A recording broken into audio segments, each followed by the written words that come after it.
العلم هو النور الهادي والمفتاح لكل الخير من يريد الله به خيرا. بسم الله الرحمن الرحيم. الحمد لله حمدا كثيرا طيبا مباركا فيه. سبحان الله وبحمده عدد خلقه ورضا نفسه وزنة عرشه ومداد كلماته وصلى الله وسلم على نبينا محمد وعلى آله وأصحابه وبارك وسلم تسليما كثيرا كثيرا. بسم الله الرحمن الرحيم. قال: ويستحب للمتوضي أن ينوي الطهارة. فالنية في الوضوء سنة عندنا وعند الشافعي رحمه الله تعالى فرض، لأنه عبادة فلا تصح بدون النية كالتيمم، ولنا أنه لا يقع قربة إلا بالنية، لكنه يقع مفتاحا للصلاة لوقوعه طهارة باستعمال المطهر بخلاف التيمم، لأن التراب غير مطهر إلا في حال إرادة الصلاة أو هو ينبئ عن القصد. فرماتے ہیں کہ وضو کرنے والے کے لیے طہارت کی نیت کرنا مستحب ہے، چنانچہ ہمارے یہاں وضو میں نیت کرنا مستحب ہے، اور امام شافعی رحمۃ اللہ علیہ کے یہاں فرض ہے،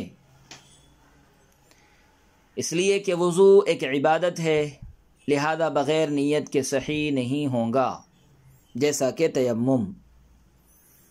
ہماری دلیل یہ ہے کہ نیت کے بغیر وضو عبادت تو نہیں ہوگا، لیکن نماز کے لیے مفتاح تو بن ہی جائے گا، اس لیے کہ پاک کرنے والے پانی کو استعمال کرنے کی وجہ سے وضو طہارت ہو گیا ہے، برخلاف تیمم کے، اس لیے کہ مٹی ارادہ صلاۃ کی حالت ہی میں مطہر ہے، یا یہ کہ تیمم خود ہی قصد کی خبر دیتا ہے۔ عزیز طلبہ کرام، اس عبارت میں وضو اور تیمم میں نیت کی حیثیت کو بیان کیا گیا ہے۔ نیت کی کیا حیثیت ہے وضو اور تیمم میں؟ صورت مسئلہ یہ ہے کہ جب انسان وضو کرنے کا ارادہ کرے تو اسے چاہیے کہ طہارت اور حصول طہارت کی نیت کر لے، یا زوال حدث کی نیت کر لے، حدث زائل کرنے کی نیت کر لے، یا ایسی عبادت ادا کرنے کی نیت کرے جو طہارت کے بغیر صحیح نہیں ہوتی۔ یہ مرحلہ تو نیت کرنے کا ہے۔ رہا یہ مسئلہ کہ نیت کا کیا حکم ہے، سو اس سلسلے میں حضرات فقہا کے مختلف اقوال ہے۔ احناف کا کہنا یہ ہے کہ وضو میں نیت کرنا سنت ہے، لہذا بدون نیت بھی وضو درست ہو جائے گا، اور ائمہ ثلاثہ کی رائے یہ ہے کہ نیت کرنا فرض ہے، اور جو شخص نیت کے بغیر وضو کرے گا اس کا وضو ہی درست نہیں ہوگا۔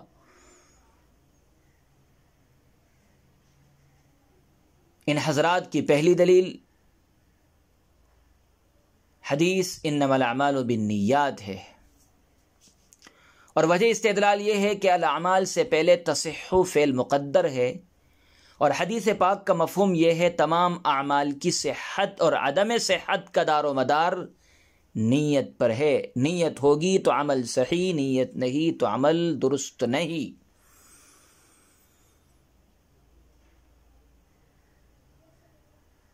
اور وضو بھی چونکہ ایک عمل ہے، اس لیے اس کی بھی صحت نیت پر موقوف ہوگی، اور نیت کے بغیر وضو صحیح نہیں ہوگا۔ دوسری دلیل کتاب میں مذکور ہے، وہ یہ ہے کہ وضو ایک عبادت ہے، اور عبادت بغیر نیت کے صحیح نہیں ہوتی، لہذا وضو بھی بغیر نیت کے صحیح نہیں ہوگا۔ صاحب کتاب کی بیان کردہ یہ دلیل در اصل قرآن کریم کی اس آیت وَمَا أُمِرُوا إِلَّا لِيَعْبُدُوا اللَّهَ مُخْلِصِينَ لَهُ الدِّينَ سے ماخوذ ہے، جس میں اخلاص کے ساتھ عبادت کرنے کا حکم دیا گیا ہے، اور نیت کے بغیر اخلاص ممکن نہیں ہوتا۔ ان حضرات کی تیسری دلیل قیاس ہے، جس کا حاصل یہ ہے کہ تیمم وضو کا نائب اور بدل ہے، اور بالاتفاق سب کے یہاں تیمم میں نیت شرط ہے، لہذا جب نائب اور بدل میں نیت شرط ہے تو اصل اور مبدل میں تو بدرجہ اولا نیت شرط اور ضروری ہوگی. اس لیے ان حضرات کے نزدیک وضو میں نیت شرط ہے، ضروری ہے. وَلَنَا أَنَّهُ لَا يَقَعُ قُرْبَةً إِلَّا بِالنِّيَّةِ لَكِنَّهُ يَقَعُ مِفْتَاحًا لِلصَّلَاةِ لِوُقُوعِهِ طَهَارَةً بِاسْتِعْمَالِ الْمُطَهِّرِ بِخِلَافِ التَّيَمُّمِ. ہماری پہلی دلیل یہ ہے کہ آپ صلی اللہ علیہ وسلم نے اور آپ کے صحابہ نے وضو کا جو طریقہ اور سلیقہ ہمیں بتلایا ہے، اس میں کہیں بھی نیت کا کوئی تذکرہ نہیں ہے. اگر نیت وضو کے لیے فرض اور شرط ہوتی تو صحابہ اکرام کے بتائے ہوئے طور و طریقے میں سے، صحابہ اکرام رضوان اللہ تعالی علیہم اجمعین کے بتائے ہوئے طور و طریقے میں کہیں نہ کہیں اور کبھی نہ کبھی اس کی وضاحت تو ضرور ہوتی، لیکن نہیں ہے. معلوم ہوا وضو میں نیت فرض نہیں ہے. دوسری دلیل جسے صاحب ہدایہ نے پیش کی ہے، جو در حقیقت امام شافعی وغیرہ کی بیان کردہ دوسری دلیل کا جواب بھی ہے، یہ ہے کہ اس بات کو بصر و چشم قبول کرتے ہیں کہ نیت کے بغیر وضو میں عبادت کا وصف متحقق نہیں ہو سکتا. لیکن اس بات کو آپ بھی تسلیم کیجئے کہ نیت کے بغیر بھی وضو مفتاح صلاۃ بن سکتا ہے، کیونکہ صلاۃ کی مفتاح کنجی طہارت ہے، اور طہارت کے لیے نیت ضروری نہیں ہے. اس لیے کہ اللہ تعالیٰ نے قرآن کریم میں وَأَنزَلْنَا مِنَ السَّمَاءِ مَاءً طَهُورًا کو نیت وغیرہ کی قید سے پاک صاف رکھا ہے. اس لیے جب بھی کوئی شخص ماء مطہر کو استعمال کرے گا اور وضو کے فرائض اربعہ کی تکمیل کرے گا تو بلا شبہ اس کا وضو متحقق ہو جائے گا، خواہ وہ نیت کرے یا نہ کرے. بخلاف التیمم، برخلاف تیمم کے. اس عبارت سے ائمہ ثلاثہ وغیرہ کی تیسری دلیل کا جواب ہے، جس کا حاصل یہ ہے کہ وضو کو تیمم پر قیاس کرنا درست نہیں ہے. اور اس قیاس کے درست نہ ہونے کی دو وجہیں ہیں.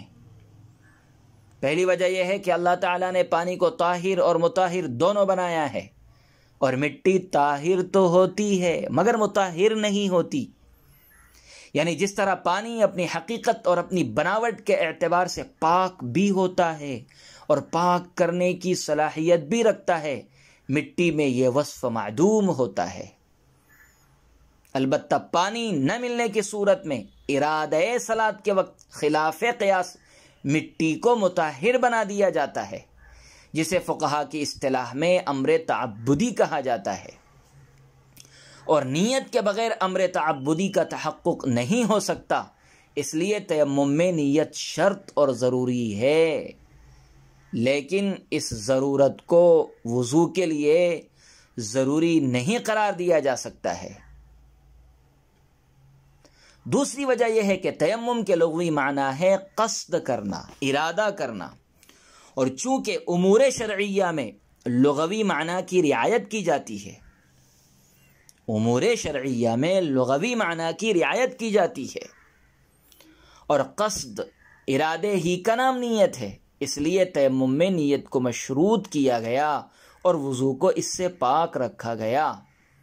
دوسری وجہ یہ ہے کہ تیمم کے لغوی معنی ہے قصد کرنا، ارادہ کرنا، اور چونکہ امور شرعیہ میں لغوی معنی کی رعایت کی جاتی ہے اور قصد و ارادے ہی کا نام نیت ہے، اس لیے تیمم میں نیت کو مشروط کیا گیا اور وضو کو اس سے پاک رکھا گیا. ائمہ ثلاثہ کی پیش کردہ حدیث کا جواب یہ ہے کہ الاعمال سے پہلے تصح نہیں بلکہ تصابو کا لفظ مقدر ہے، اور حدیث پاک کا صحیح مفہوم یہ ہے کہ نیت کے بغیر اعمال کا ثواب نہیں ملتا، اور ہم بھی اس کے قائل ہیں کہ نیت کے بغیر وضو کا ثواب نہیں ملتا. لیکن بہرحال وضو صحیح ہو جاتا ہے اور نماز ادا کرنے کے قابل ہو جاتا ہے. وَيَسْتَوْعِبُ رَأْسَهُ بِالْمَسْحِ وَهُوَ سُنَّةٌ وقال الشافعي رحمه الله تعالى السنة هو التثليث بمياه مختلفة اعتبارا بالمغسول. ولنا أن أنسا توضأ ثلاثا ومسح برأسه مرة واحدة وقال هذا وضوء رسول الله صلى الله عليه وسلم. والذي يروى من التثليث محمول عليه بماء واحد وهو مشروع على ما روى الحسن عن أبي حنيفة رحمه الله تعالى. ولأن المفروض هو المسح وبالتكرار يصير غسلا ولا يكون مسنونا فصار كمسح الخف بخلاف الغسل لأنه لا يضره التكرار. وَيَسْتَوْعِبُ رَأْسَهُ بِالْمَسْحِ، وضو کرنے والا اپنے پورے سر کا مسح کرے، یہی سنت ہے۔ وقال الشافعی رحمہ اللہ تعالی، امام شافعی رحمۃ اللہ علیہ فرماتے ہیں کہ الگ الگ پانی سے 3 مرتبہ مسح کرنا سنت ہے، مسح کو عضو مغسول پر قیاس کرتے ہوئے۔ ولنا، ہماری دلیل یہ ہے کہ حضرت انس نے 3 مرتبہ وضو کیا اور سر کا مسح ایک ہی مرتبہ کیا، اور یوں فرمایا یہی آپ صلی اللہ علیہ وسلم کا وضو ہے۔ اور 3 مرتبہ مسح کرنے کی روایت ایک پانی سے مسح کرنے پر محمول ہے، اور یہ مشروع بھی ہے، جیسا کہ حضرت حسن نے امام ابو حنیفہ رحمۃ اللہ علیہ سے روایت کی ہے، اور اس لیے بھی کہ سر میں مسح فرض ہے، اور مسح میں تکرار کرنے سے وہ غسل بن جاتا ہے اور مسنون نہیں رہے گا، لہذا یہ موضع پر مسح کرنے کی طرح ہو گیا، برخلاف غسل کے، اس لیے کہ غسل کے لیے تکرار مضر نہیں ہے۔ عزیز طلبہ اکرام، سارے سر کا مسح کرنے کا حکم اور مسح رأس میں تثلیث کے سنت نہ ہونے کا بیان۔